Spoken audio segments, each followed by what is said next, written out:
आज हम त्रैमासिक परीक्षा के लिए एक मॉडल पेपर देखेंगे जो कक्षा 10वीं से है। पहला है भूगोल से। तो भूगोल से क्या क्या प्रश्न आ सकते हैं, तो इसके सही विकल्प देखते हैं। पहला है कि भारतीय रेल परिवहन को कितने रेल प्रखंड में पुनः संकलित किया गया है, मतलब भारतीय रेल को कितने भागों में बांटा गया है, कितने जोन में बांटा गया है, तो ये लिखना है इसमें 16। अगला है कि निम्नलिखित में से कौन से दो दूरस्थ स्थल उत्तर दक्षिण गलियारा से जुड़ा है। तो देखो, पहले तो ये समझना है कि उत्तर दक्षिण गलियारा क्या है। तो जैसे भारत का चित्र होता है ऐसा, ये भारत है ना। तो भारत को क्या किया उन्होंने कि यहाँ तो है अपना क्या है श्रीनगर, और नीचे नीचे क्या है कन्याकुमारी, दोनों को जोड़ते हुए एक क्या निकाली गई है सड़क, जिससे उत्तर दक्षिण गलियारा कहा है। एक और इधर गुजरात से लगाकर अरुणाचल प्रदेश तक जोड़ा है, तो इन्हें क्या कहा है उत्तर पश्चिम गलियारा। तो अपने को क्या बताना है कि उत्तर दक्षिण गलियारा कौन है, तो उत्तर दक्षिण गलियारा है श्रीनगर से जम्मू कश्मीर, इसका आंसर हो जाएगा। अगला देखो, स्वतंत्रता प्राप्ति के पश्चात कच्छ की खाड़ी में कौन सा पहले पतन के रूप में विकसित किया। पतन क्या होता है, पतन यानी होता है बंदरगाह, यानी किसे सबसे पहले बंदरगाह बनाया। तो सबसे पहले बंदरगाह बनाया है कांडला, जो कि कहाँ पर है, गुजरात में है। अब खालिस्तान में देखते हैं, तो इसमें आईएमपी खालिस्तान कौन सा हो सकता है। देखो आईएमपी देख लेते हैं। राज्यों व देशों में व्यक्तियों के बीच का आदान प्रदान, मतलब एक राज्य से दूसरे राज्य में या एक देश से दूसरे देश में व्यक्ति क्या आदान प्रदान करते हैं। आदान प्रदान क्या कहलाता है, तो कहलाता है व्यापार। क्या कहलाएगा, व्यापार। जिला मार्ग की सड़कों का निर्माण व रख रखाव किसके द्वारा किया जाता है। देखो जिला मार्ग का की जो सड़क है उसका देखभाल करना या उसको बनाने का काम किसका होता है, तो ये होता है जिला परिषद का। किसका होता है, जिला परिषद। ये भी अपने को ध्यान में रखना है। अब जोड़ी देखते हैं। जोड़ी में क्या है, देखो कि जल परिवहन कैसा मार्ग है, सबसे सस्ता मार्ग है। कौन सा है, सबसे सस्ता मार्ग कौन सा है, जल परिवहन। स्वर्णिम चतुर्भुज क्या है, महा राजमार्ग है। देश की पहली रेलगाड़ी कब चली, 1853 में, जो मुंबई और ठाणे के बीच में चली थी। राजमार्गों का निर्माण कौन करता है, तो लोक निर्माण विभाग, जिसे शॉर्टकट में पीडब्ल्यूडी कहते हैं। सत्य देखते हैं। पहला क्या है कि मुंबई का वृत्त पत्तन मतलब बंदरगाह अपन जिसके प्राकृतिक खुले विस्तृत या सुचारू पोताश्य है। क्या पोताश्य मतलब क्या होगा, ये हो जाएगा अपने जहाज, है ना। तो ये बात बिल्कुल सत्य है। कांडला बंदरगाह एक ज्वारी बंदरगाह है क्या, तो कांडला बंदरगाह एक ज्वारी बंदरगाह है। ये भी अपने को ध्यान में रखना है, ये दोनों है खास से। अगला देखते हैं। अब देखते हैं एक शब्द में वाक्य, है ना, एक शब्द में उत्तर देना है। तो पहला है कि देश का कितना प्रतिशत व्यापार समुद्रों द्वारा होता है। तो इसमें ध्यान रखना 95% व्यापार किसके द्वारा होता है, समुद्र के द्वारा होता है। पूर्वी तट के साथ तमिलनाडु में दक्षिण पूर्व छोर पर कौन सा पत्तन है, तो दक्षिण पूर्व छोर पर पत्तन का नाम है तूतीकोरम। क्या नाम है, तूतीकोरम। ये नाम याद रखना है। कम व्यक्तियों व कम दूरी व कम वस्तुओं, मतलब कम व्यक्ति, कम दूरी और कम वस्तु के परिवहन का मतलब लाना और ले जाने के लिए कौन सा मित्र है, ये कौन सा सस्ता साधन है, तो याद रखना सड़क। कम दूरी के लिए कौन सा अच्छा होता है, सड़क।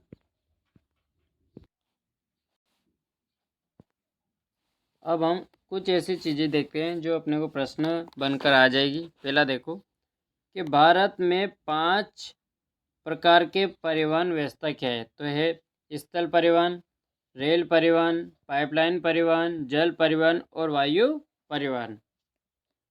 प्रश्न पूछ सकता है कि सड़क परिवहन का महत्व बताओ, है ना। तो भारत विश्व के सर्वाधिक सड़क जाल वाले देशों में से एक है। मतलब भारत में क्या है, विश्व जिसमें क्या है, सड़कों का बहुत ज़्यादा जाल है। रेल लाइन की अपेक्षा सड़कों के निर्माण की लागत बहुत कम होती है। मतलब रेल की अपेक्षा सड़क का निर्माण करना सस्ता होता है। उबड़ खाबड़ पर्वतीय भागों एवं सभी स्थलों पर सड़क मार्ग बनाया जा सकता है। मतलब उबड़ खाबड़ या पर्वतीय क्षेत्र में भी अपन सड़क बना सकते हैं।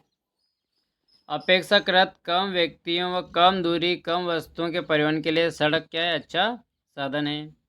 घर घर सेवा कौन उपलब्ध करा सकता है, सड़क। तो ये सड़क के महत्व, ये इसके महत्व लिख देना है।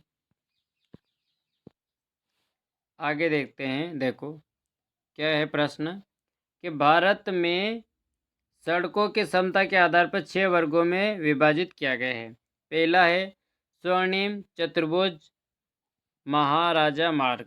ये स्वर्ण महाराजा नहीं, स्वर्णिम चतुर्भुज महामार्ग। तो देखो यह महाराजमार्ग कहाँ से, दिल्ली कलकत्ता है ना, चेन्नई मुंबई को जोड़ने वाली 6 लाइन वाली सड़क परियोजना है। मतलब कितनी लाइन की है, 6 लाइन की।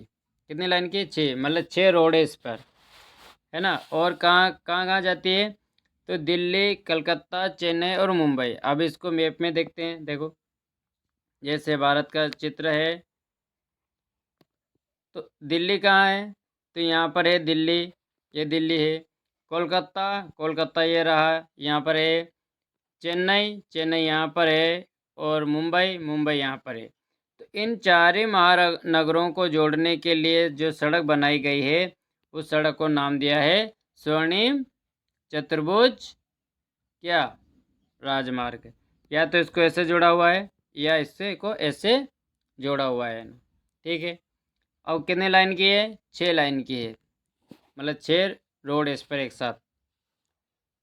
इस परियोजना में 2 गलियारे क्या है, देखो उत्तर दक्षिण। मतलब उत्तर से दक्षिण तक क्या है, श्रीनगर और कन्याकुमारी को जोड़ता है। ये अगला प्रश्न हो सकता है। यानी भारत में कितने गलियारे हैं, 2। यानी एक तो है श्रीनगर से लगाकर कन्याकुमारी तक, और उत्तर पश्चिम गलियारा क्या है, तो ये असम, असम का कौन सा शहर है, सिलचर। सिलचर से लगाकर गुजरात के पोरबंदर तक, इधर गुजरात के पोरबंदर तक है। यानी पूरे भारत में क्या है, ये गलियारा बोलते इसे, क्या बोलते हैं, गलियारा। ये सड़क होती है। भारत में मेगा सिटी, चलो आगे देखते हैं। राष्ट्रीय राजमार्ग। राष्ट्रीय राजमार्ग क्या है, तो देश के दूर भागों को जोड़ते हैं। राष्ट्रीय राजमार्ग क्या करते हैं, देश के दूरस्थ भाग, मतलब दूर रहने वाले भाग को जोड़ेंगे। इसका रखरखाव केंद्रीय लोक निर्माण विभाग, मतलब PPWD के अधिकार क्षेत्र में है। दिल्ली से अमृतसर के मध्य शेरशाह सूरी राष्ट्रीय राजमार्ग, जिसका नाम है 1 के नाम से जाना जाता है।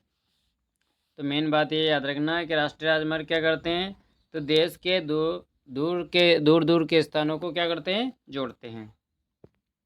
अब राजमार्ग आ जाता है। राजमार्ग क्या होता है, तो राज्य की राजधानियों को जिला मुख्यालय से कौन जोड़ता है, राजमार्ग। यानी देश की राजधानी जो है उसको कहाँ से, जिला मुख्यालय तक, मतलब हर जिले से जोड़ता है। कौन जोड़ता है, राजमार्ग। और इसका दायित्व किसका होता है, राज्य और केंद्र शासन का होता है। और इसका विभाग क्या है, PWD होता है। अगला है रेल परिवहन। तो रेल परिवहन जो है भारतीय रेल सर्वाधिक क्षेत्र का सबसे बड़ा प्राधिकरण है। मतलब बहुत बड़ा प्राधिकरण है, बहुत बड़ा क्षेत्र है। कौन सा क्षेत्र का, सार्वजनिक। मतलब ये निजी नहीं है, सार्वजनिक है, मतलब सरकारी है। देश की पहली रेलगाड़ी कब चली, 1853 मुंबई और थाने के मध्य चलाई गई। और भारतीय रेल को कितने, 16 रेल प्रखंडों या जोन में बांटा गया है। यह भी अपने को ध्यान में रखना है। प्रश्न ऐसे बनाएगा हो कि रेल परिवहन किसे कहते हैं, है ना, तो उसका वर्णन करना है। अगला है पाइपलाइन। तो पाइपलाइन क्या होती है? इसका प्रयोग कच्चे तेल, पेट्रोल उत्पाद प्राकृतिक गैस को एक स्थान से दूसरे स्थान तक पहुंचा जाता है। मतलब पाइपलाइन द्वारा क्या करेंगे?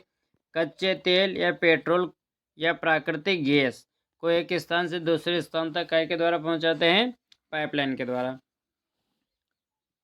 ठीक है, ये बात मेन इसमें। और इसमें लिखना है तो गैस पाइपलाइन क्या है? HVG हजीरा, विजयपुर और जगदीशपुर, ये पूरा नाम है। H मतलब हजीरा, V मतलब विजयपुर और G मतलब जगदीशपुर। अगला है कि पाइपलाइन, देखो क्या है? पाइपलाइन परिवहन के कोई दो महत्व लिखिए। तो क्या है इसके महत्व? देखते हैं। तो इसके दो महत्व है कि पाइपलाइन परिवहन को कठिन एवं उबड़ खाबड़ भूभागों, दुर्गम स्थानों, मरुस्थलों, पर्वतों में एवं पानी के भीतर बिछाया जा सकता है। मतलब पाइपलाइन को हर जगह पर बिछा सकते हैं। इसके संचालन और रखरखाव की लागत बहुत कम होती है, क्योंकि पाइपलाइन कहाँ होती है? जमीन के अंदर। केवल पाइपलाइन डालने में ही पहले खर्चा होता है। केवल पाइपलाइन डालेंगे तभी खर्चा होगा, बाद में कोई खर्चा नहीं होता है। ये दो इसके महत्व है। अगला आता है कि समुद्री पत्तन क्या होता है, इसके बारे में देखते हैं। तो भारत के समुद्र पत्तन के सारे 12 प्रमुख पत्तन है। मतलब कितने बंदरगाह है? 12 बंदरगाह है। बड़े कितने बंदरगाह है? 12। देश का 95% विदेशी व्यापार इन्हीं बंदरगाहों द्वारा होता है। भारत में स्वतंत्रता प्राप्ति के पश्चात पहले पत्तन कहाँ? कांडला पत्तन का निर्माण कराया गया है। इस पत्तन का निर्माण मुंबई पत्तन पर दबाव को कम करने के उद्देश्य से किया गया है। और क्या हो सकता है? चेन्नई हमारे देश का सबसे प्राचीन व कृत्रिम बंदरगाह है। ये भी बात ध्यान रखना। कौन सा है? सबसे प्राचीन मतलब पुराना, और कृत्रिम मतलब मनुष्य ने इसे निर्मित किया है। विशाखापट्टनम यह सबसे गहरा स्थल है, यानी गहरा बंदरगाह एवं सुरक्षित पत्तन है। तो प्रश्न पूछ सकता तुम्हें सही विकल्प में भी कि सबसे गहरा बंदरगाह कौन सा है? तो ये लिखना नाम उसमें विशाखापट्टनम। और चेन्नई कैसा बंदरगाह है? तो चेन्नई सबसे प्राचीन और कृत्रिम बंदरगाह है। कोलकाता है कैसा? तो कोलकाता जो है ये अंतरस्थलीय, कौन सा? अंतरस्थलीय नदी पत्तन है। कोलकाता कैसा है? अंतरस्थलीय और नदी पत्तन है, मतलब नदी पर बनाया हुआ बंदरगाह है।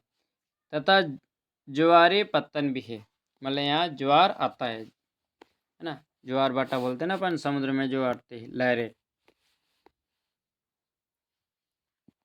ये देख लो 1 नंबर वाला कि स्वतंत्रता के पश्चात भारत में कौन सा पत्तन बनाया गया? कांडला। भारत का सबसे गहरा तथा सुरक्षित बंदरगाह कौन सा है? अभी बताया मैंने, गहरा और सुरक्षित विशाखापट्टनम है। अब अपन देखते हैं वायु परिवहन। तो 1953 में वायु परिवहन का राष्ट्रीयकरण किया गया। एयर इंडिया घरेलू और अंतर्राष्ट्रीय सेवाएं प्रदान करता है। अपने भारत में कौन वायुयान की सेवा देता है? Air India. Pawan Hans helicopter limited तेल, प्राकृतिक गैस, ये तो छोड़ दो। अगम्य तथा दुर्लभ भागों जैसे कि उत्तर पूर्वी राज्यों, जम्मू कश्मीर, हिमाचल के आंतरिक क्षेत्रों में सेवा कौन उपलब्ध कराता है? तो ये उपलब्ध कराता है वायु परिवहन। अब प्रश्न पूछ सकता है कि आयात और निर्यात से क्या से? ये 2 नंबर में प्रश्न आ सकता है कि आयात और निर्यात कैसे करते हैं। तो आयात का मतलब होता है जब कोई राष्ट्र अपनी आवश्यकता की वस्तुएं विदेशों से मंगाता है। मतलब कोई भी राष्ट्र अपनी आवश्यकता की वस्तु कहाँ से मंगा रहा है? विदेश से, तो उसे बोलेंगे आयात। तो उसे क्या कहते हैं? आयात कहते हैं। और निर्यात क्या होता है? जब कोई राष्ट्र अपनी आवश्यकता से अधिक की वस्तुएं को अपने देश से बाहर बेचता है तो उसे बोलेंगे निर्यात। मतलब अपने देश में कोई चीज़ ज़्यादा हो रही है तो हम क्या करेंगे? उसे दूसरे देश बेच देंगे, तो दूसरे देश जो बेचते हैं उसे बोलते हैं निर्यात, और दूसरे देश से जो मंगाते हैं उसे आयात करते हैं। ये ध्यान में रखना। प्रश्न है अगला कि स्वर्णिम चतुर्भुज महाराजमार्ग क्या है, इसका उद्देश्य क्या है, जो मैंने अभी पहले ऊपर बताया भी है ना। ऐसे प्रश्न बनेंगे तुम्हारे 2 नंबर 3 नंबर में, और IMP प्रश्न भी है ये। तो भारत सरकार ने दिल्ली, कलकत्ता, मुंबई, चेन्नई और मुंबई व दिल्ली को जोड़ने वाली 6 लेन वाली महाराजमार्ग सड़क परियोजना प्रारंभ की है। इस परियोजना के तहत 2 गलियारे प्रस्तावित है। प्रथम उत्तर दक्षिण गलियारा है। अब इस परियोजना के अंदर कितने गलियारे हैं? 2 गलियारे। एक कौन सा है? उत्तर दक्षिण गलियारा, जो श्रीनगर से कहाँ तक जाता है? कन्याकुमारी को जोड़ता है। और दूसरा कौन सा है? जो उत्तर पश्चिम गलियारा है, जो सिलचर मतलब असम और पोरबंदर यानी गुजरात को जोड़ता है। इस महाराजमार्ग का मुख्य उद्देश्य भारत के मेगा सिटी के मध्य की दूरी तथा परिवहन समय को न्यूनतम करना है। अब इसमें क्या करना, देखो मैं बता देता हूँ कैसे करना। एक तो यहाँ तक कर लेना कि भारत सरकार ने जो राष्ट्रीय राजमार्ग है कितने राज्य से है, तो मेन तो ये 4 राज्य है ना, दिल्ली, कलकत्ता, चेन्नई और मुंबई। फिर दिल्ली को जोड़ने वाली कितनी लाइन है? इसे 6 लाइन है ना, 6 रोड है इस पर। बाद में क्या हो रहा, देखो इस परियोजना के तहत 2 गलियारे और प्रस्तावित कर रहे हैं, मतलब इसी सड़क को जोड़कर 2 और गलियारे निर्माण कर रहे हैं। जिसमें पहला क्या है?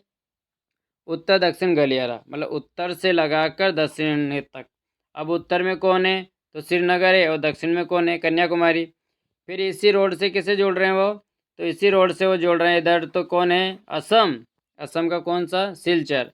और इधर पश्चिम का कौन है? पोरबंदर को जोड़ना है। अब ये इसका उद्देश्य क्या है, क्यों बना रहे हैं सड़क? तो इसका मेन उद्देश्य है कि दूर के देश इसका उद्देश्य क्या है? तो मेगा सिटी के मध्य दूरी व समय को कम करना, मतलब किसी स्थान पर जाने के लिए कम समय लगे और उनके बीच की दूरी को कम किया जा सके, ये मेन उद्देश्य है। ये प्रश्न बन सकता तुम्हारा IMP प्रश्न, है ना। क्या है कि डिजिटल भारत क्या है ना। मोदी सरकार के डिजिटल भारत मेन योजना है। तो डिजिटल भारत क्या है? तो डिजिटल भारत ज्ञान आधारित परिवहन के लिए भारत को तैयार करने के लिए एक विशाल कार्यक्रम है। डिजिटल भारत क्या है?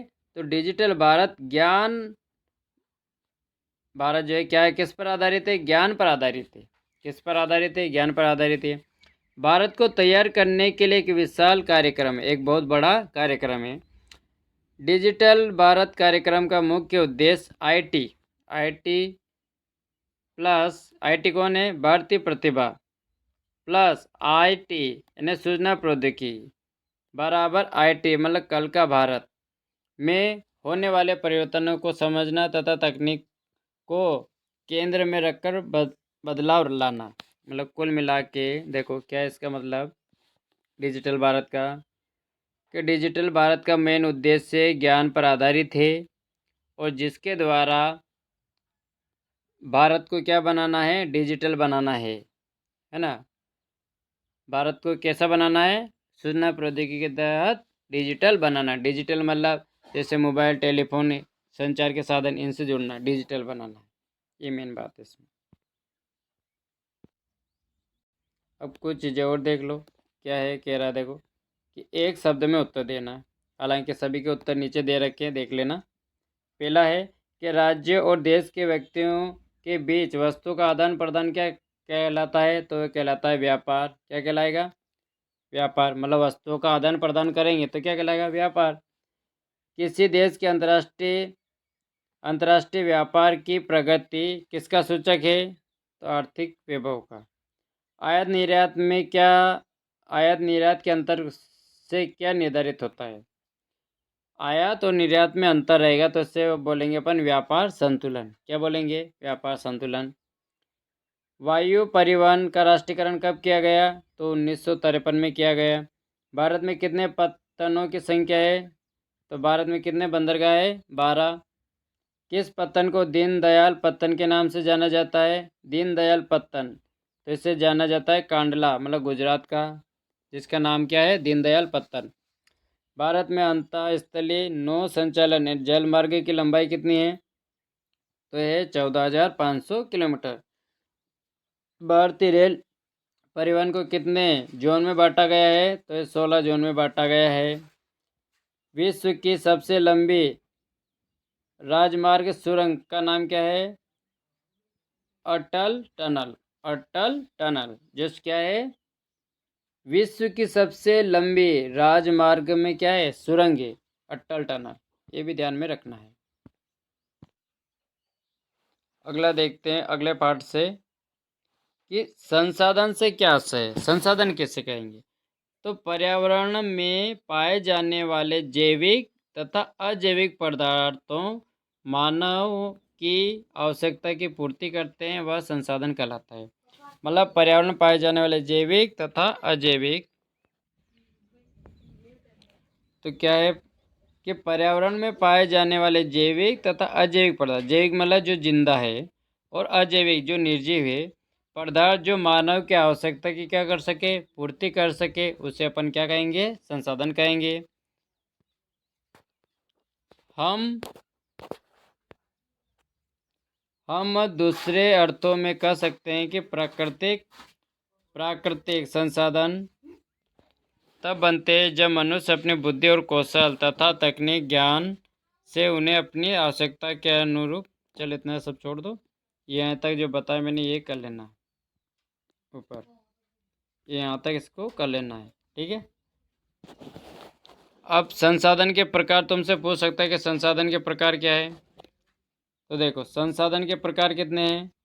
उत्पत्ति के आधार पर, तो जैव संसाधन जिनकी उत्पत्ति जीवमंडल से होती है, उन किससे होती है? जीवमंडल से, जिसमें जीवन पाया जाता है, जैसे मनुष्य, पशु पक्षी, मत्स्य, ये सभी कैसे हैं? जैव संसाधन। अजैव संसाधन जिसमें जीव नहीं होता है, तो ऐसे संसाधन जो निर्जीव होते हैं, मतलब जिनमें जीव नहीं होता है, जैसे धातु, चट्टान, है ना। अगला क्या है? समाप्ति के आधार पर, है ना। एक तो ये उत्पत्ति के आधार पर और एक है समाप्ति के आधार पर। तो इस समाप्ति के आधार पर कैसे संसाधन होंगे? समाप्ति के आधार पर संसाधन होते हैं, जैसे कोयला, पेट्रोल, है ना, ये समाप्ति के आधार पर संसाधन होते हैं।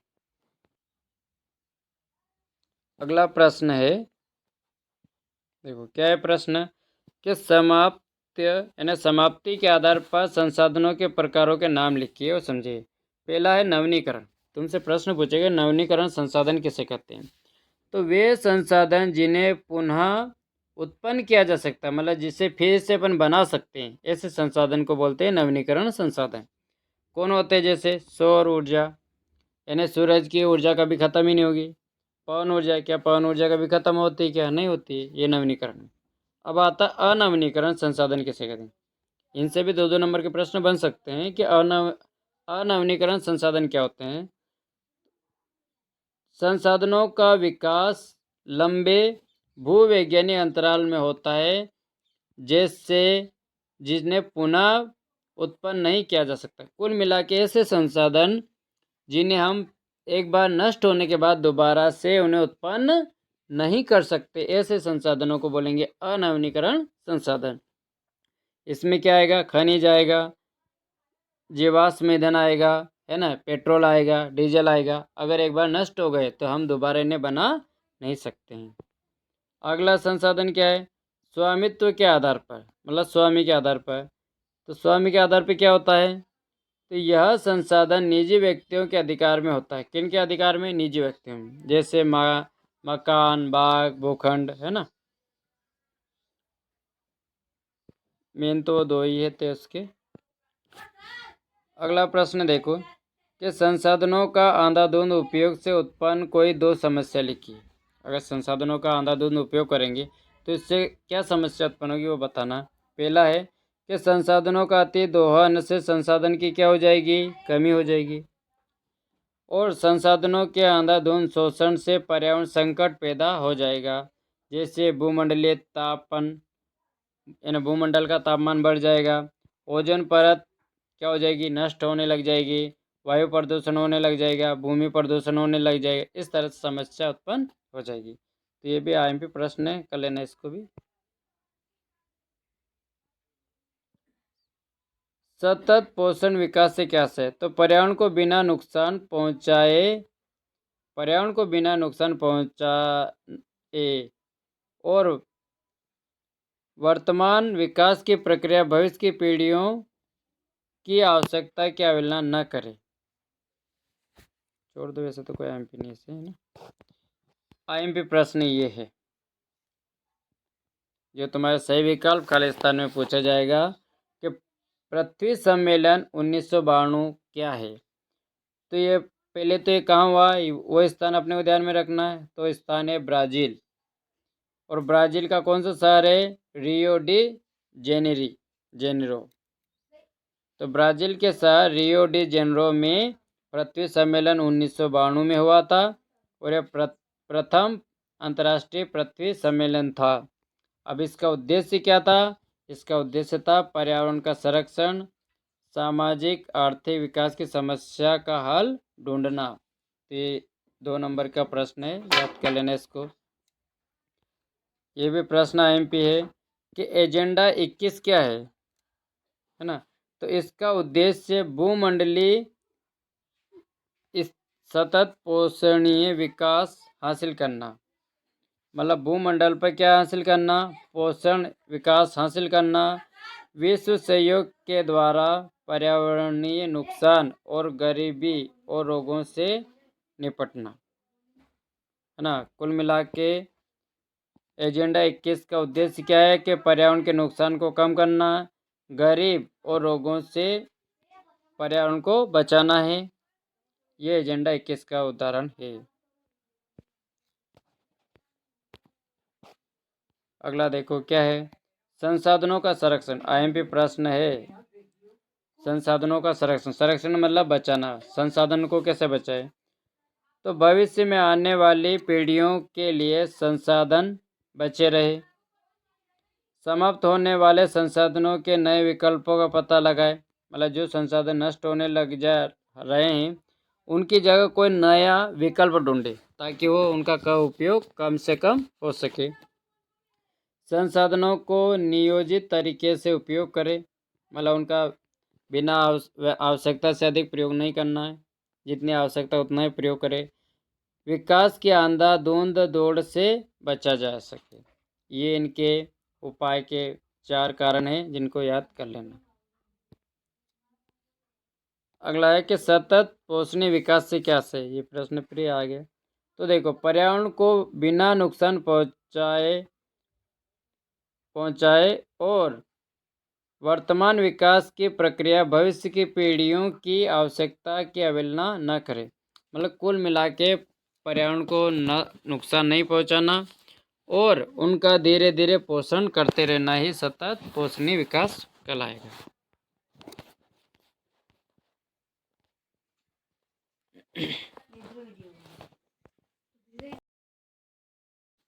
कि भूमि निम्नीकरण के कोई 2 कारण बताना है। निम्नीकरण मतलब भूमि कैसे प्रदूषित हो रही है, क्यों हो रही है, किस कारण से हो रही है, वो बताना। तो एक वनों का विनाश होता है, वनों के विनाश से भूमि प्रदूषित होती है। अति पशुचारण से भी भूमि प्रदूषित होती है या कम होती है, भूमि का निम्नीकरण होता है। अत्यधिक खनन कार्य से भी, मतलब अत्यधिक जमीन की खुदाई से, और अत्यधिक सिंचाई से उत्पन्न जलाक्रांत औद्योगिक अपशिष्ट से, है ना। औद्योगिक अपशिष्ट मतलब उद्योग से निकलने वाले कूड़े कचरे से भी भूमि का क्या होता है? निम्नीकरण होता है। तो इसके 4 पॉइंट महत्वपूर्ण है, इनको याद कर लेना। अब भूमि का निम्नीकरण कैसे बचा सकते हैं, उनका संरक्षण कैसे कर सकते हैं? तो वनारोपण करना, मतलब पेड़ पौधे लगाना, और चरागाह का उचित प्रबंध करना मतलब जंगलों में पशुचारण, मतलब पशुओं को चराने पर नियंत्रण करना। पशुचारण का नियंत्रण करना, खनन नियंत्रण करना, मतलब ज़रूरत से ज़्यादा ज़मीन की खुदाई नहीं करना, और औद्योगिक जल को परिष्कृत करने के पश्चात उसे विसर्जित करना। मतलब उद्योग से जो भी गंदा नाला निकलता है तो पहले उस जल को शुद्ध करना है, उसके बाद उसे विसर्जन करना, उसके बाद उसे नाले में छोड़ना है। तो ये दोनों पॉइंट याद कर लेना।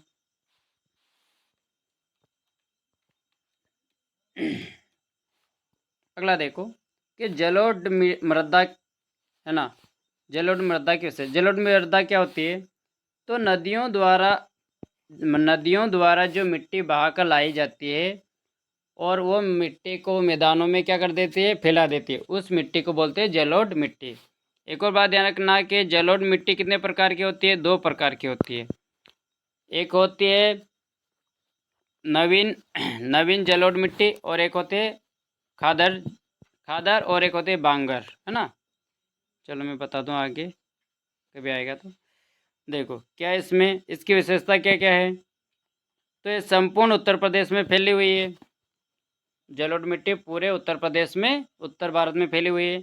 सिंधु गंगा ब्रह्मपुत्र नदियों के द्वारा इसका क्या होता है, निर्माण होता है। मैंने अभी बताया नदियों द्वारा इसका निर्माण होता है।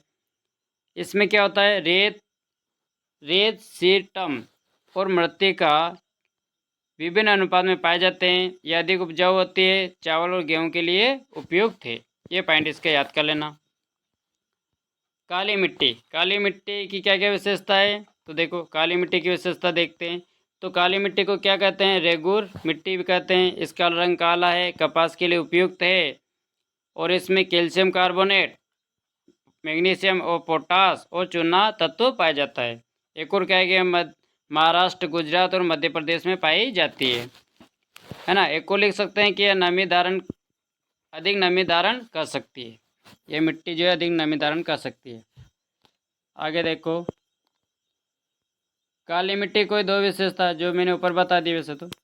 लेटराइट मिट्टी, तो लेटराइट मिट्टी क्या होती है कि यदि अधिक तापमान या अधिक वर्षा वाले क्षेत्रों में इसका निर्माण होता है। मतलब ज़्यादा, जहाँ पर ज़्यादा अधिक गर्मी होगी और अधिक पानी गिरेगा, गर्मी भी अधिक है पानी भी अधिक है, वहाँ कौन सी मिट्टी पाई जाएगी, लेटराइट मिट्टी।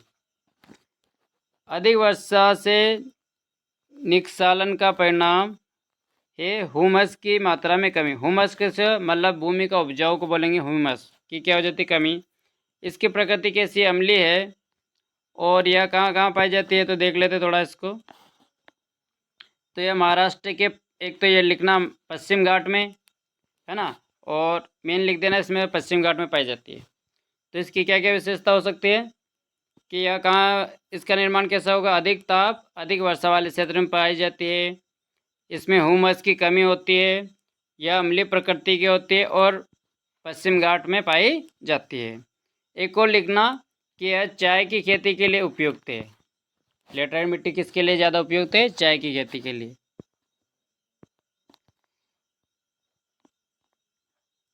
मरुस्थलीय मृदा, तो मरुस्थल में जैसे मिट्टी पाई जाती है उसे मरुस्थलीय मृदा कहते हैं। तो देखो कैसे होगी, इसका रंग कैसा होगा, तो लाल भूरा होगा, रेत होगी, लवणी होगी मतलब नमकीन होगी, और शुष्क जलवायु होगी मतलब सूखी होगी ये, ठीक है। और राजस्थान के पश्चिम भाग में अधिक पाई जाती है, हालांकि कोई एमपी नहीं है। तो ये प्रश्न है एमपी से। क्या प्रश्न है, प्रश्न है कि मृदा अपरदन किसे कहते हैं। तो मृदा अपरदन का मतलब होता है कि मृदा के कटाव, मतलब भूमि के कटाव और उसके बहाव की प्रक्रिया को मृदा अपरदन कहते हैं। मतलब कुल मिला के भूमि के कटाव को मृदा अपरदन कहते हैं। भूमि कटेगी और वो पानी में बहकर चली जाएगी, इसे क्या बोलेंगे, मृदा अपरदन। मृदा के बनने और अपरदन की क्रिया होती है। चलो इसके उपाय क्या क्या है, उपाय भी देख लो कि पहाड़ी और पर्वतीय क्षेत्रों में सीढ़ीदार खेतों में फसल उगाना। जहाँ पर पर्वत या पहाड़ होंगे वहाँ कैसे खेत बनाना है, तो वहाँ पर अपने को सीढ़ीदार खेत बनाना है। दूसरा क्या है, वृक्षारोपण करना है और पशुओं की चराई पर नियंत्रण करना है। अब कुछ आईएमपी प्रश्न है, इनको देख लेना है ना और याद कर लेना इनको। क्या क्या है, पहला है मृदा अपरदन को रोकने के 2 उपाय।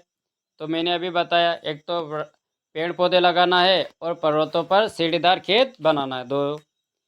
एजेंडा 21 क्या है, तो एजेंडा 21 कहता है कि पर्यावरण का संरक्षण करना है ना, और उसमें जो मैंने बताया कि रोग बीमारी इनका उपचार करना, और पहले पढ़ाया इसमें देख लेना।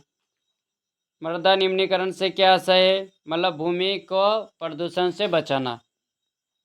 तो पशुचारण पर रोक लगाना है। और इसका क्या क्या और बताया था मैंने, ऊपर बता रखा, देख लेना इसका भी। ये सारी विशेषता बता रखी है। बांगर और खादर में कोई दो अंतर बताओ।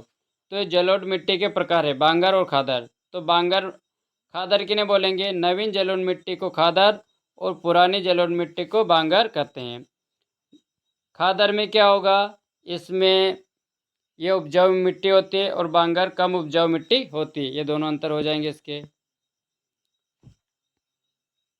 और ये संसाधनों के अति दोहन से क्या होता है, ये भी देख लेना। अगला पार्ट देखते हैं, और अगले पार्ट में क्या क्या एमपी हो सकता है वो देखने का प्रयास करते हैं। ये प्रश्न देख लो कि जैव विविधता को प्रभावित करने वाले कारक। कुछ और प्रश्न देखिए, देखो क्या है कि जनजातीय क्षेत्रों में, या कुल मिला के तुम्हें ऐसा पूछा जाएगा कि पूर्वोत्तर भारत में कौन सी खेती होती है, यानी जनजाति लोग कैसी खेती करते हैं, तो जूम की खेती करते हैं। ये ध्यान में रखना है, ये प्रश्न पूछेगा। आईएमपी है ये, है ना, कि भारतीय वन्यजीव संरक्षण अधिनियम कब पारित हुआ, 1972 में। भारतीय वन्यजीव संरक्षण अधिनियम कब पारित हुआ, 1972 में। प्रश्न देखिए, क्या है प्रश्न, कि भारतीय जैव विविधता को प्रभावित करने वाले 3 कारक। जैव विविधता का मतलब जहाँ पर अनेक प्रकार के जीव जंतु या पेड़ पौधे पाए जाते हैं उन्हें बोलते हैं जैव विविधता। तो उनको कौन प्रभावित करेगा, तो जंगली जानवरों का शिकार जिससे वो प्रभावित होंगे, पर्यावरण प्रदूषण और वन जीव के आवास का विनाश। ये तीनों कारण इसमें लिख देना है। और देखते हैं, ये कुछ आईएमपी फैक्ट है, इनको याद कर लेना है। टिकरी में किसानों द्वारा कौन सा आंदोलन किया गया, तो टिकरी में जो है बीज बचाओ। कौन सा है, बीज बचाओ आंदोलन। भारत के स्थानांतरित यानी जूम की खेती किन कहाँ होती है, तो पूर्वोत्तर और मध्य भारत में होती है। पूर्वोत्तर और मध्य भारत में कौन सी खेती होती है, जूम की खेती। जैव संसद, ये देखो, छोटा नागपुर क्षेत्र में जनजाति किसकी पूजा करती है, तो ये पूजा करती है महुआ और कदम्ब की पूजा करती है। क्या की, महुआ और कदम्ब की।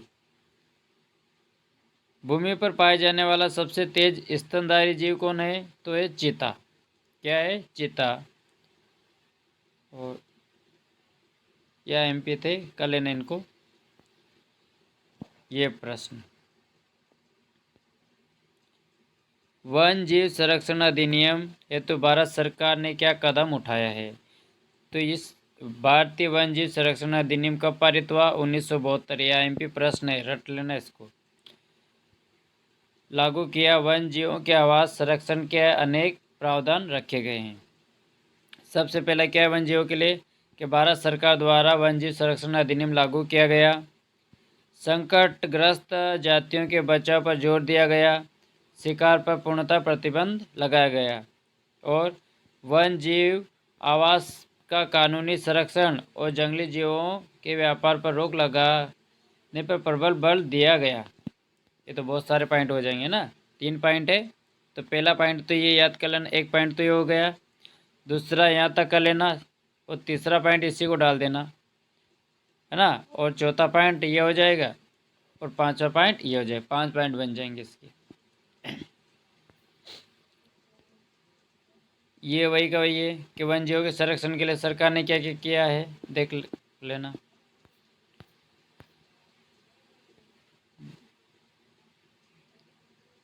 ये ऊपर बता ही चुका है, एमपी पॉइंट है। ये देखिए, भारत में वन संरक्षण के कोई 3 उपाय। वनों को बचाने के क्या उपाय है, तो वनों के अंधाधुंध कटाई को रोकना, वनारोपण करना मतलब ज़्यादा से ज़्यादा पेड़ पौधे लगाना, और पशुओं की अनियंत्रित चराई को रोकना, मतलब ज़्यादा से ज़्यादा जंगलों में पशु चारण नहीं करना, है ना। तो आईएमपीएस को भी कर लेना।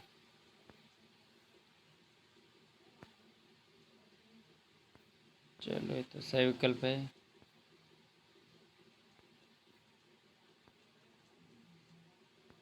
3 नंबर का प्रश्न क्या क्या आ सकते हैं? तो देखो, जैव विविधता को प्रभावित करने वाले 3 कारक मैंने तुम्हें बता ही दिया है ना, कि पर्यावरण प्रदूषण हो गया, और वनों की कटाई नहीं करना है, जीवों का शिकार नहीं करना है। ये आरक्षित वनों से क्या तात्पर्य है? तो इसको देख लो, ये ऊपर दिया हुआ है आरक्षित वन, ये है आरक्षित वन, मतलब उन वनों को इमारती लकड़ी का वन्य उत्पाद के लिए आरक्षित कर लिया जाता है। यानी उन वनों को जिनको किसके लिए, इमारती लकड़ी का अन्य वन्य उत्पाद के लिए क्या कर लिया जाता है, आरक्षित कर लिया जाता है। इन वनों में पशुओं को चराने और लकड़ी काटने की अनुमति नहीं है। जो वन आरक्षित कर लेते हैं वहाँ पर अपन क्या नहीं कर सकते हैं, पशु को चरा नहीं सकते और लकड़ी काट नहीं सकते, क्योंकि उनको इमारती लकड़ी के लिए क्या कर लिया जाता है, आरक्षित कर लिया जाता है। और बाकी इन तीनों को भी देख लेना, ये भी वैसे पढ़ने जैसे हैं, है ना, कभी आ जाए तो। अगला देखते हैं।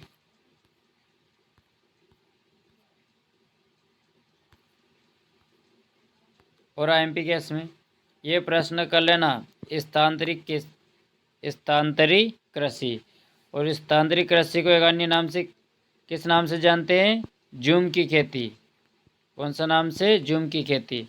कहाँ होती है? तो ये पूर्वोत्तर भारत में होती है, मेघालय में। स्थान का नाम लिखो तो मेघालय में, पूर्वोत्तर भारत में होती है। और राज्य का नाम लिखना है तो मेघालय में एक खेती होती है। क्या करते हैं लोग इसमें, वनों की कटाई करेंगे, वहाँ पर खेती करेंगे, और जब 1-2 साल उसमें खेती करेंगे, फिर वह उस जगह को छोड़ देंगे, फिर दूसरी जगह जाएंगे, वहाँ पर वनों को काटेंगे, उनको जलाएंगे, वहाँ पर खेती करेंगे, 1-2 साल वहाँ पर खेती की और फिर उसको छोड़ देंगे। इस प्रकार वनों की कटाई होती रहती है और वो खेत बदलते रहते हैं। इसे बोलते हैं जूम की खेती या स्थानांतरित खेती। आईएमपी है, इसे कर लेना। ये मैं बता ही चुका, वनों की कटाई के कोई 3 परिणाम, है ना। और भारत में वन संरक्षण के कोई 3 उपाय, ये भी बता दिया मैंने। क्या करना है, पेड़ पौधे लगाना है, वनों की चराई को रोकना है, और क्या कर सकते हैं, और वनों का संरक्षण करना है। ये तीनों पॉइंट लिख देना। भारत में वन विनाश के कोई 3 उपाय, जो ऊपर बता ही चुका हूँ।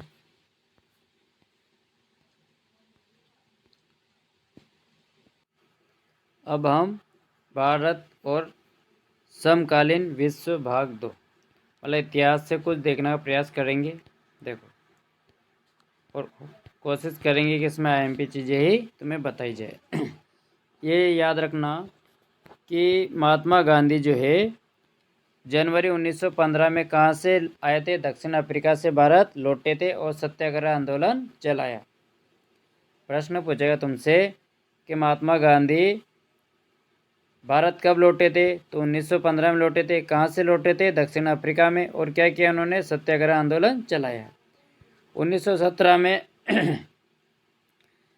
बिहार के चंपारण में और गुजरात के खेड़ा में उन्होंने किसानों की मदद के लिए सत्याग्रह आंदोलन चलाया। किन्होंने, महात्मा गांधी ने।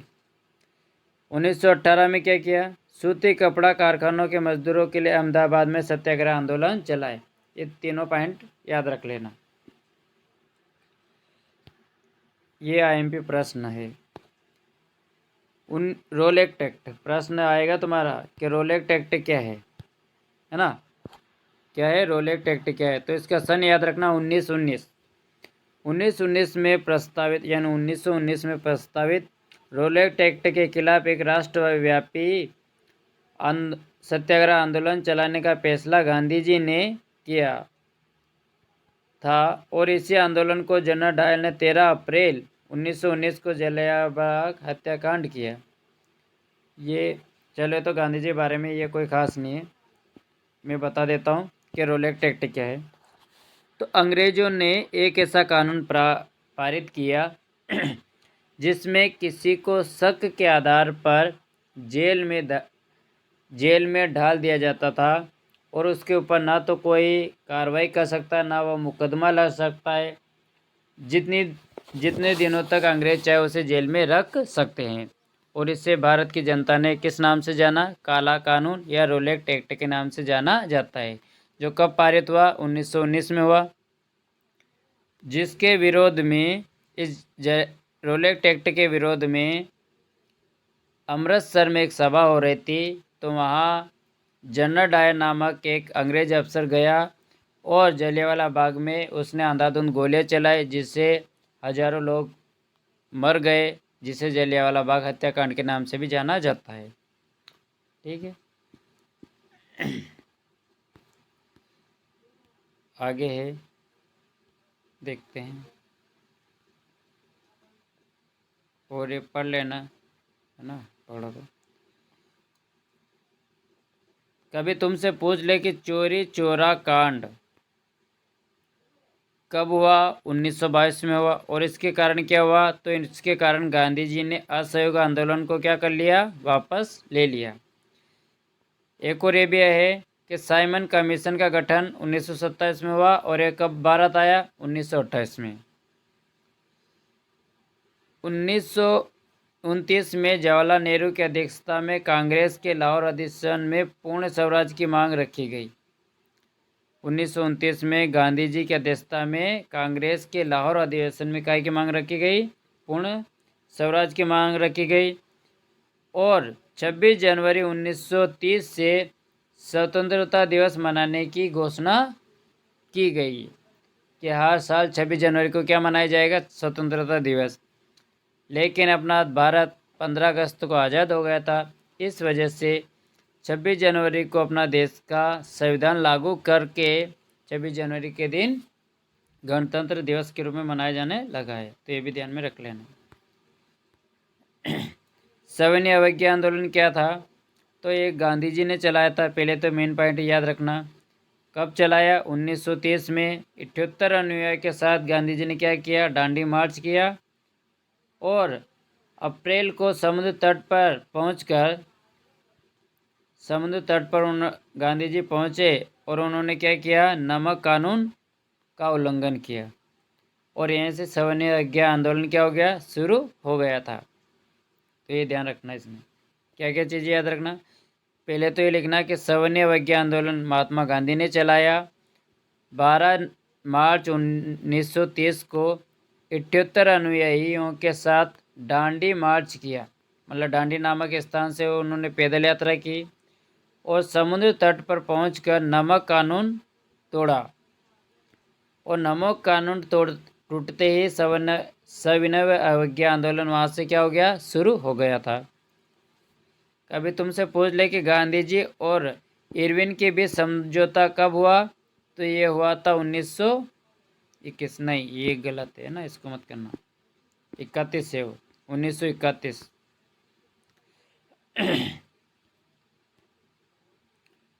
एक पुस्तक याद रख लेना, हिंद स्वराज पुस्तक किसने लिखी है?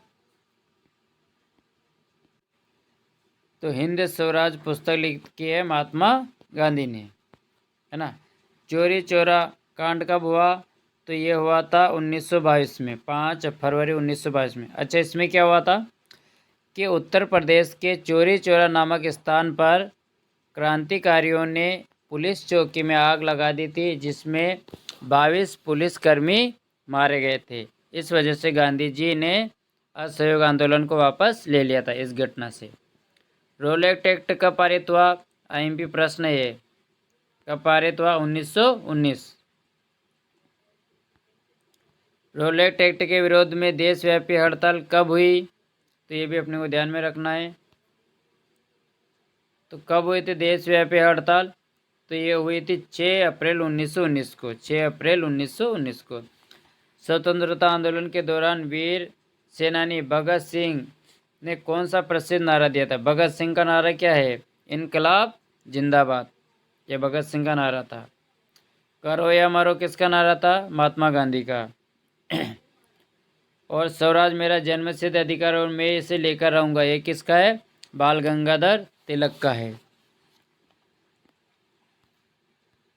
जलियांवाला बाग घटना कब हुई? तो ये अपनों ने अभी देखा, कब हुई थी? 13 अप्रैल 1919, है ना।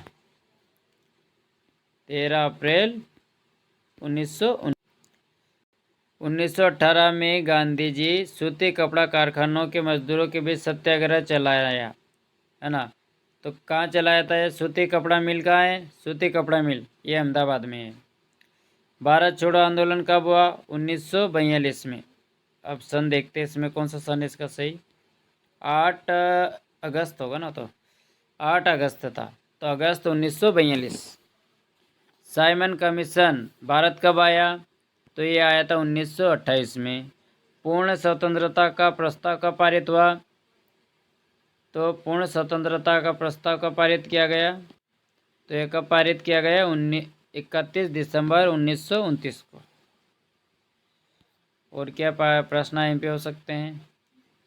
ये बता दिया मैंने। करो या मरो नारा किसका है? भारत छोड़ो आंदोलन से जुड़ा है और महात्मा गांधी ने दिया था। आईएमपी प्रश्न देखते और आईएमपी प्रश्न क्या हो सकता है? ये प्रश्न आईएमपी। भारत में रोलेक्स एक्ट के विरोध में क्यों थे? भारत के लोग रोलेक्स एक्ट के विरोध में क्यों थे? तो रोलेक्स एक्ट 1919 में अंग्रेज सरकार द्वारा बनाया गया एक ऐसा कानून था जिसके आधार पर, केवल शक के आधार पर किसी भी व्यक्ति को बिना मुकदमा चलाए जेल में डाल दिया जाता था।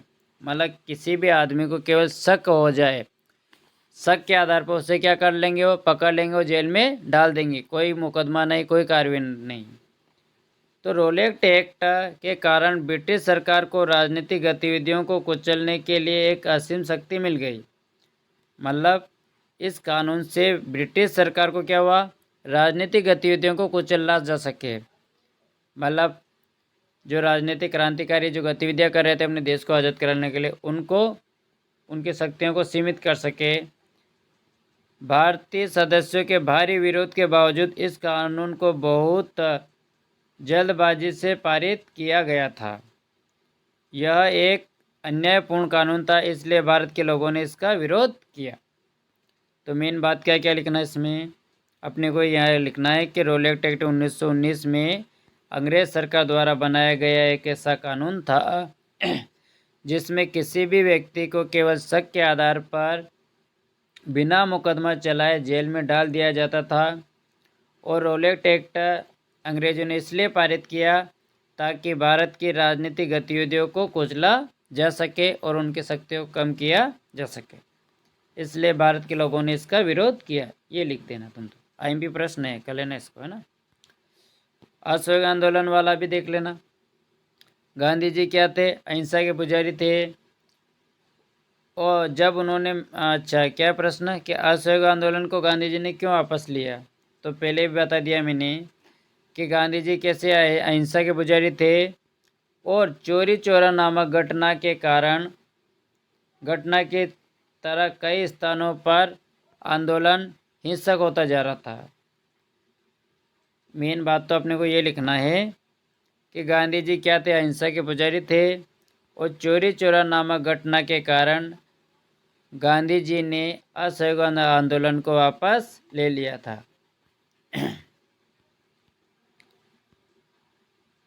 नमक कानून का मैं तुम्हें बता चुका हूँ।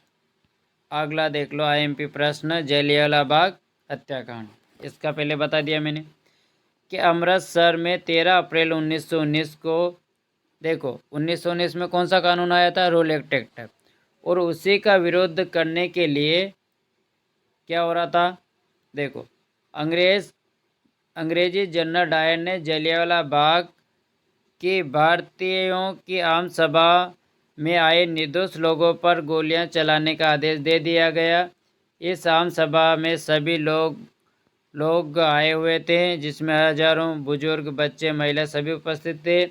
बाहर जाने का केवल एक ही रास्ता था जो भी बंद कर दिया गया था ताकि अंग्रेजी ताकत के गुस्से से कोई बच ना सके। ये सारी फालतू बातें हैं। पहले मेन बात क्या है लिखना इसमें कि रोलेक्स एक्ट के विरोध में अमृतसर में 13 अप्रैल 1919 को एक आम सभा हो रही थी, जिसमें जनरल डायर ने बाग को चारों ओर से घेर लिया और और अंधाधुंध गोलियां चलाना शुरू कर दिया, जिसमें कई निर्दोष लोग मारे गए, जिसमें बच्चे, बूढ़े और महिला भी थी। बाहर जाने का कोई रास्ता नहीं था। इस कांड को जलियांवाला बाग हत्याकांड के नाम से जाना जाता है। ये लिख देना। साइमन कमीशन, ये भी देख लेना है। साइमन कमीशन भारत का पहुंचा 1928 में। इस कमीशन का आने का उद्देश्य था तत्कालीन परिस्थितियों से देश में संवैधानिक रूप से शांति स्थापित करना। लेकिन इस कमीशन में कोई भी सदस्य क्या नहीं था, भारतीय नहीं था, इसलिए भारत के लोगों ने इसका विरोध किया था। असहयोग आंदोलन से आप क्या समझते हैं? तो जलियांवाला बाग हत्याकांड का विरोध करना। जलियांवाला बाग जो हत्याकांड हुआ था उसका विरोध करने के लिए गांधी जी ने क्या किया? असहयोग आंदोलन चलाया। रोलेट एक्ट का भी विरोध करना था और ब्रिटिश सरकार की वादा खिलाफी का विरोध करना। मतलब अंग्रेज क्या कर लेते, वादा कर लेते और उसे तोड़ देते थे, तो उसका भी विरोध करना। और स्वराज की प्राप्ति, ये चारों कारणों को लेकर गांधी जी ने क्या किया? असहयोग आंदोलन किया था। लेकिन 1922 में क्या हुआ? चोरी चोरा नामक एक कांड हुआ था, जिसमें क्रांतिकारियों ने पुलिस कर्मियों को जिंदा जला दिया था। इस वजह से गांधी जी ने यह आंदोलन वापस ले लिया है।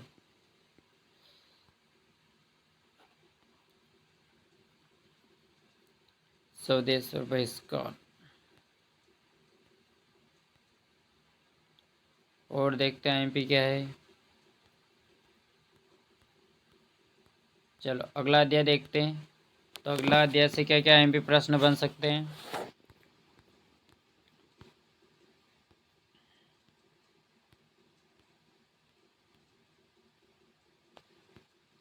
ये देख लो थोड़ा।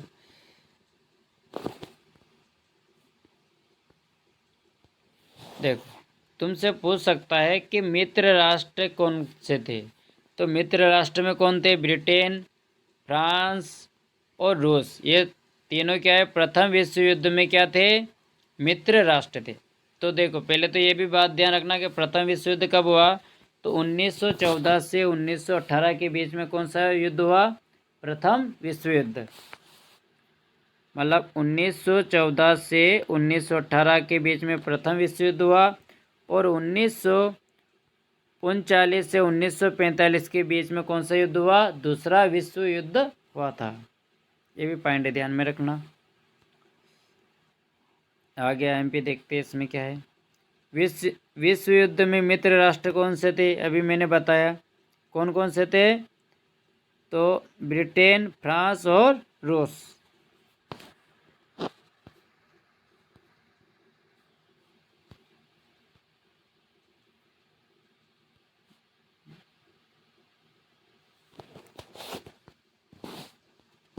और अगला क्या एमपी हो सकता है? आर्थिक मंदी कब शुरू हुई थी? देख लेना कभी ये। क्या आर्थिक मंदी की शुरुआत कब हुई थी? तो इसका सन है 1928 में। ये बात आ गई। द्वितीय विश्व युद्ध कब हुआ था? तो मैंने अभी सन बताया 1939 से 1945 तक।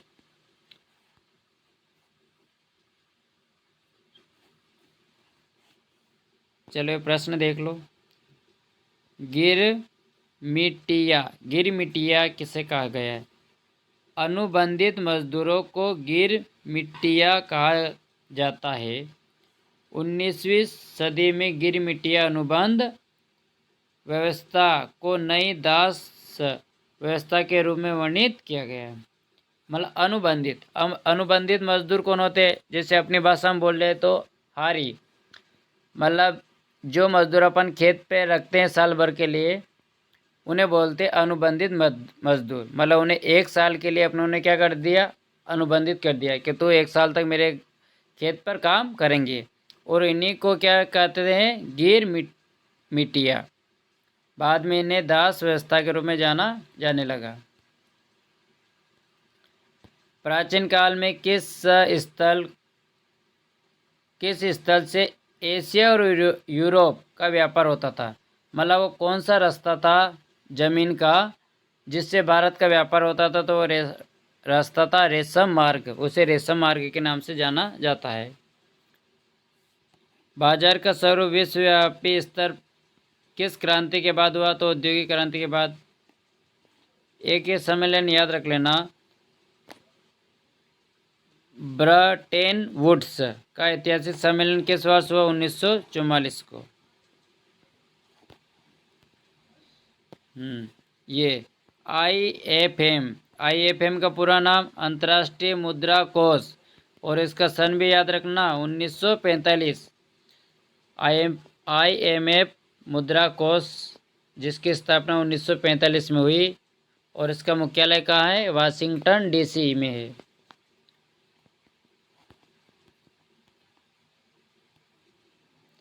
ये क्या है? कॉर्न लॉ का संबंध किससे है? तो ब्रिटेन में मक्का पर लगाए गए प्रतिबंधित कानून है, मतलब इन्होंने मक्का पर भी क्या लगा दिया? प्रतिबंध लगा दिया, जिससे क्या नाम दिया? Corn law.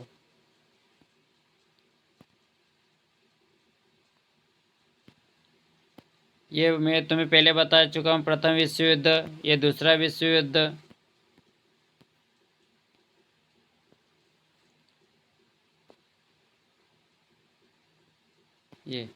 ये भी पहले बता दिया। प्रथम विश्व युद्ध में सहयोगी मित्र राष्ट्र कौन से थे? तो ब्रिटेन, रूस और फ्रांस।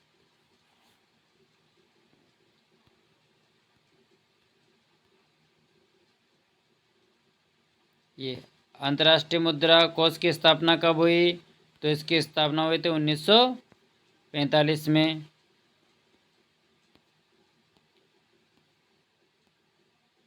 तो ये प्रश्न है, इनको देख लेना, है ना। कौन सा पार्ट आ गया? 4।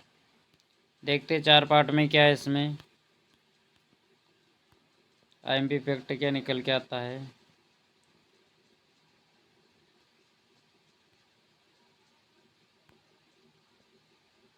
बंदरगाह से ना।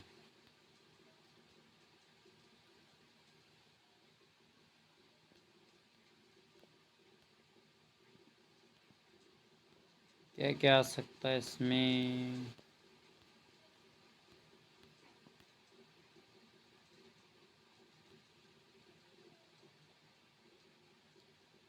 ये देख लेना कि औद्योगिक क्रांति सर्वप्रथम कहाँ हुई थी। तो औद्योगिक क्रांति कहाँ हुई थी? तो औद्योगिक क्रांति हुई थी इंग्लैंड में, है ना। औद्योगिक क्रांति सर्वप्रथम कहाँ हुई? इंग्लैंड में। सूती कपड़ा मिल की रूपरेखा किसने तैयार की? तो सूती कपड़ा मिल की रूपरेखा तैयार की रिचर्ड आर्क राइट ने। 1940 के दशक तक इंग्लैंड का कौन सा उद्योग सबसे बड़ा उद्योग बन चुका था? तो था सूती कपड़ा उद्योग। और देखते हैं, कलकत्ता में देश की पहली जूट मिल किसने लगाई थी? तो नाम लिखा हुआ है इनका, सेठ हुकुमचंद ने। वस्तु की उच्च गुणवत्ता के प्रतीक को क्या कहते हैं? लेबल। उद्योगपति मजदूरों की भर्ती के लिए क्या रखते थे? जाबर रखते थे, है ना। स्पिनिंग जेनी मशीन का उपयोग किस कार्य में? ऊन कताई में। ठीक है, कोई खास नहीं। ये देख लेना, जोड़ी का भी पढ़ लेना इसको भी।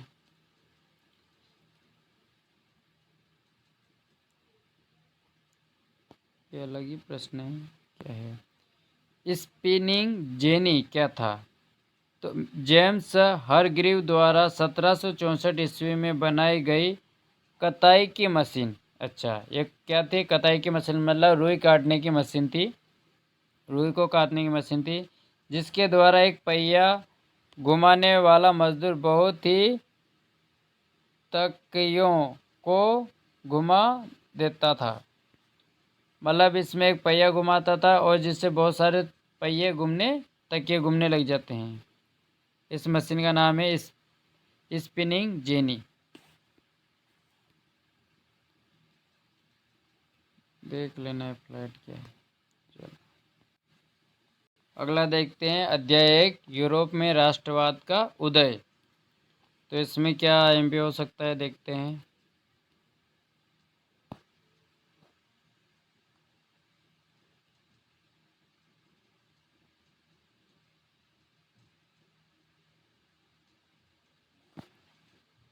ये देखो, निरंकुशवाद क्या है? एक ऐसी सरकार या शासन व्यवस्था जिसकी सत्ता किसी प्रकार का कोई अंकुश नहीं है, मतलब ऐसी सत्ता जिस पे कोई भी अंकुश नहीं लगा सकता है, उसे बोलते हैं निरंकुशवाद। मतलब जहाँ पर केवल एक ही राजा का क्या होना चाहिए, अधिकार है, उसे बोलते हैं निरंकुश। जनमत संग्रह क्या है? एक प्रत्यक्ष मतदान जिसके द्वारा एक क्षेत्र की सारी जनता से किसी प्रस्ताव को स्वीकार या अस्वीकार करने के लिए पूछा जाता है। जनमत संग्रह का मतलब जहाँ मतदान द्वारा वहाँ की सारी जनता से पूछा जाता है या उनकी स्वीकृति ली जाती है, उन्हें बोलते हैं जनमत संग्रह।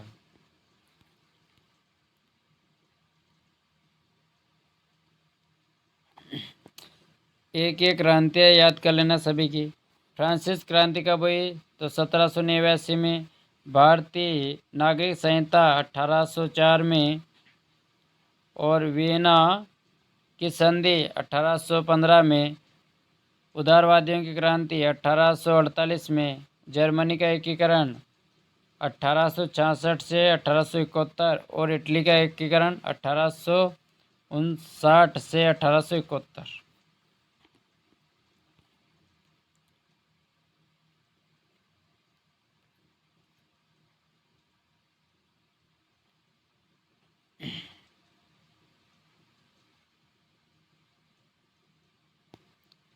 नेपोलियन का शासनकाल। अच्छा, नेपोलियन का चलो जन्म छोड़ो। यह एक महान सम्राट था। और ये कहाँ का था नेपोलियन? ये फ्रांस का। फ्रांस पर अपना शासन चलाना शुरू कर दिया, जो प्रजातंत्र को हटाकर राजतंत्र को स्थापित कर दिया था इसने। और 1804 में नेपोलियन संहिता, नागरिकता संहिता, इसे क्या है, 2004 में लागू की गई। मेन क्या बात लिखना कि नेपोलियन जो एक महान सम्राट था। कहाँ का महान सम्राट था? यह फ्रांस पर अपना शासन चलाना शुरू कर दिया और वहाँ जो प्रजातंत्र था उस प्रजातंत्र को हटाकर राजतंत्र में स्थापित कर दिया। और 1804 में नेपोलियन संहिता की स्थापना की इसने। ये लिख देना, और कोई एमपी पॉइंट नहीं है इसमें।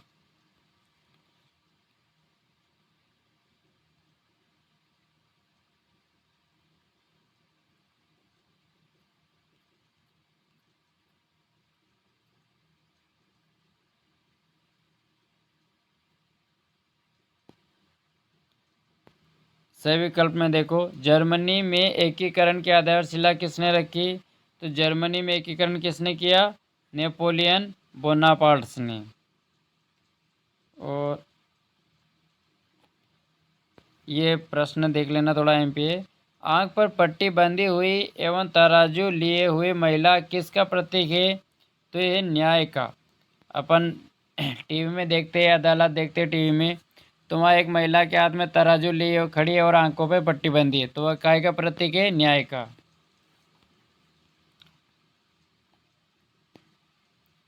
जोड़ी देख लो। नेपोलियन की पराजय। नेपोलियन की पराजय कहाँ हुई? तो ये हुई वाटरलू, 1815 में वाटरलू के युद्ध में।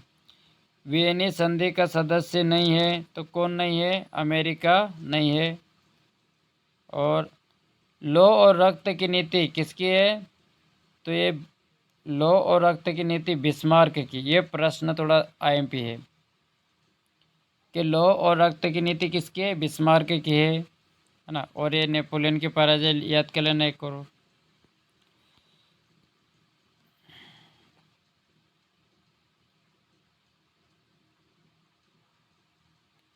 अगला, लाल टोपी, तिरंगा और कलगी स्वतंत्रता और गणतंत्र के चिन्ह है क्या? तो ये बात सत्य है ना।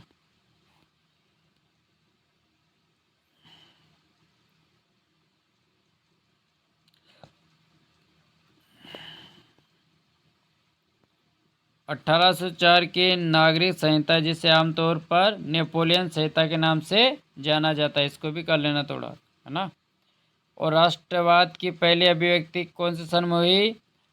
1789 में फ्रांस के साथ।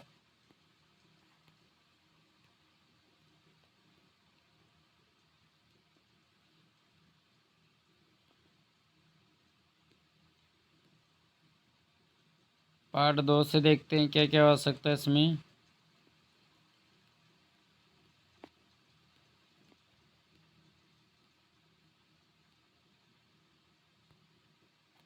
ये देख लो तो कि एकात्मक शासन व्यवस्था क्या है। मतलब इसमें केंद्र सरकार क्या होगी, शक्तिशाली होगी। इसके अंतर्गत संविधान संशोधन केंद्र सरकार द्वारा करेगी। शक्तियाँ क्या होगी, एक ही जगह पर केंद्रित होगी और इसमें एक ही नागरिकता होती है। केंद्र सरकार राज्यों से शक्तियाँ ले सकती है।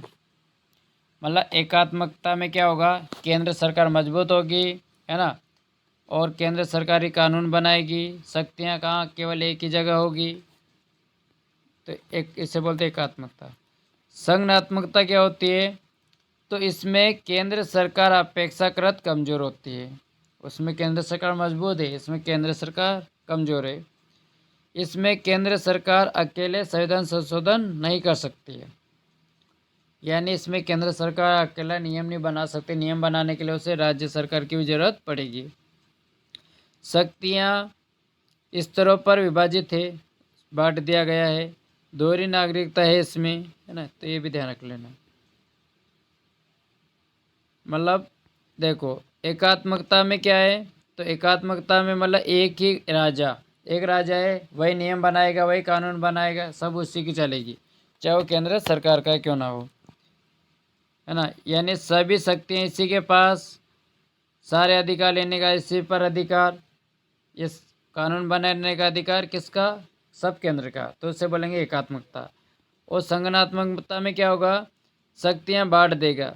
मतलब हर राज्य क्या करेगा, अपना अपना कानून बना सकता है, अपना अपना नियम बना सकता है।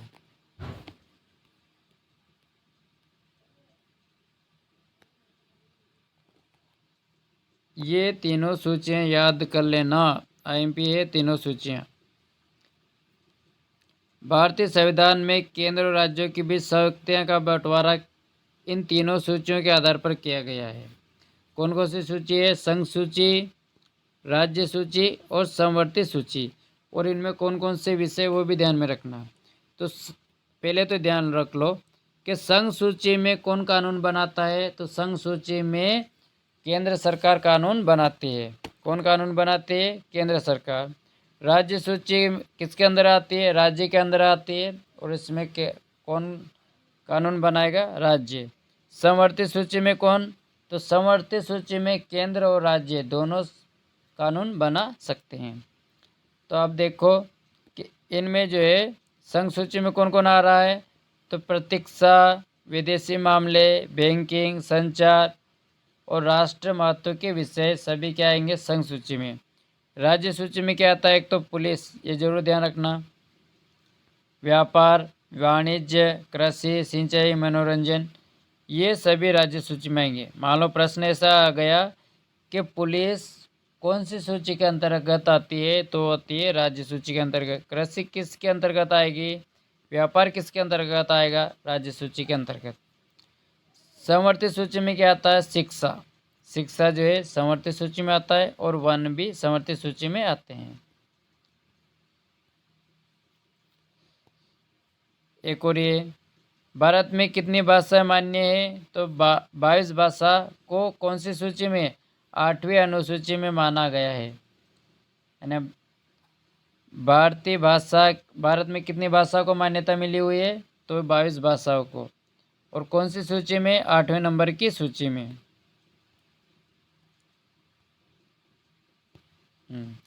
पंचायती राज्य, तो भारत की एक अत्यंत प्राचीनतम व्यवस्था है। गांव स्तर पर स्थानीय शासन पंचायत राज्य कहलाती है। कहाँ पर, गांव स्तर पर स्थानीय शासन पंचायत राज्य कहलाती है। दिसंबर 1992 में भारतीय संसद ने संविधान के 73 और 74वें संविधान संशोधन को मंजूरी प्रदान की, जिसके तहत भारत में स्थानीय शासन निकाय को संवैधानिक दर्जा प्रदान किया गया और पंचायती राज व्यवस्था को मजबूत बना गया। तो क्या लिखना, मेन बात इसमें है कि भारत के संविधान में भारत का 73वां व 74वां संविधान संशोधन 1992 में किया गया, और जिसके द्वारा गांव में पंचायत राज्य व्यवस्था शुरू की गई। गांव में तो पंचायत राज्य व्यवस्था और शहर में नगर पंचायत व्यवस्था को लागू किया गया। ये ध्यान रख लेना। विकेंद्रीकरण किसे कहते हैं, ये भी प्रश्न पूछ सकता है। तो शासन सत्ता को एक स्थान पर केंद्रित करने के बजाय उसे स्थानीय स्तर पर विभाजित करना, ताकि हर व्यक्ति सत्ता में भागीदार बन सके। मतलब सत्ता, शासन करने की सत्ता को क्या कर देना, लोगों में बांट देना, हर आदमी को शक्ति दे देना। मतलब कोई एक आदमी निर्णय नहीं ले सकता है, सभी की सहमति से निर्णय लेना, मतलब अपनी शक्तियों को बांटना विकेंद्रीकरण कहलाएगा। त्रिस्तरीय पंचायत में कौन कौन आएगा, तो गांव में आएगी गांव पंचायत, फिर आएगा जनपद पंचायत और फिर जिला पंचायत। इन तीनों से मिलकर बनता है त्रिस्तरीय पंचायत।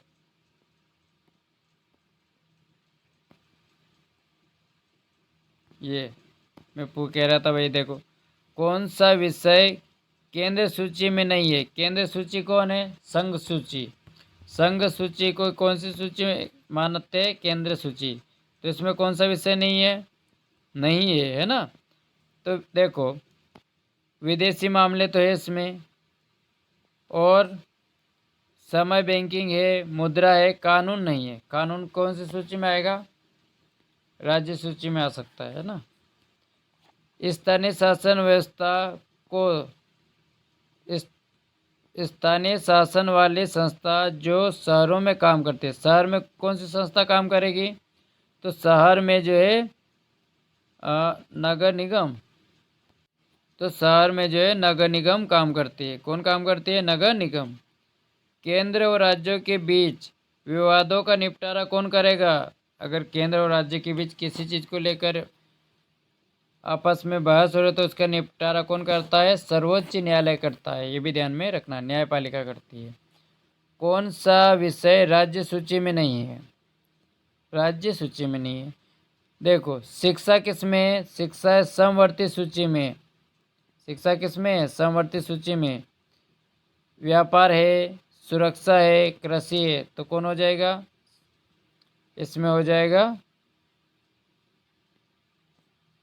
राज्य सूची में नहीं। शिक्षा, ये तो द बता रहा, द, चलो द नहीं होगा। हालांकि शिक्षा को समवर्ती सूची में देखा था अभी अपनों ने।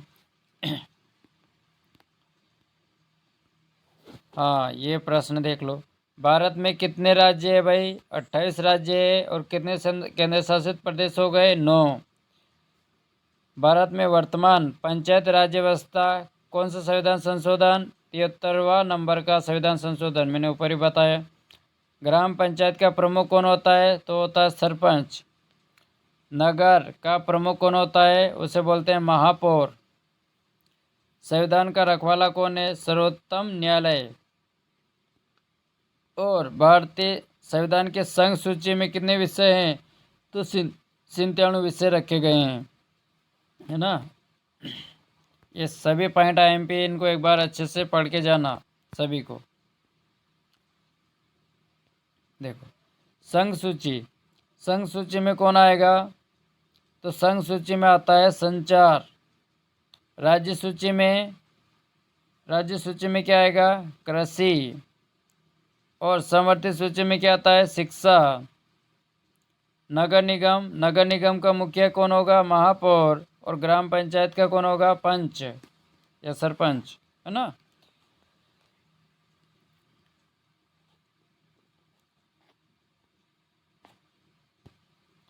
प्रश्न है कि समवर्ती सूची क्या है, तो इसका आंसर देखो, जिस सूची पर कानून बनाने का अधिकार राज्य और केंद्र सरकार दोनों को होता है, लेकिन जब दोनों कानूनों में टकराव यानी कि दोनों में जब लड़ाई हो, तो केंद्र सरकार द्वारा बनाया गया कानून ही क्या होता है, मान्य होता है।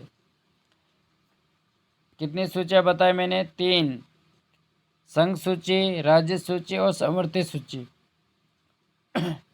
संघ सूची में कौन कानून बनाएगा, केंद्र।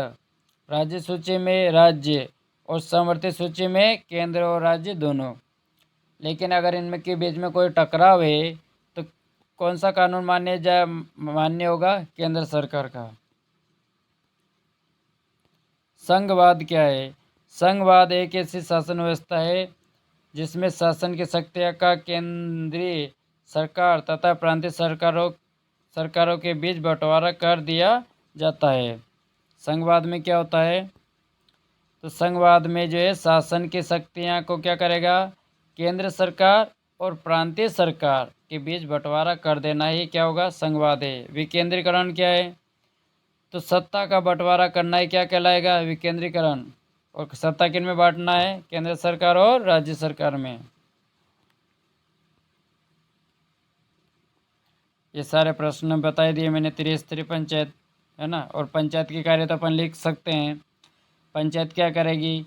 तो पंचायत गांव में स्वच्छता का ध्यान रखेगी, लोगों के गांव के लोगों को रोजगार उपलब्ध कराएगी मनरेगा के तहत, और गांव की देखभाल करेगी। गांव के लिए कोई शासन की योजना है तो शासन की योजना लागू कराएगी।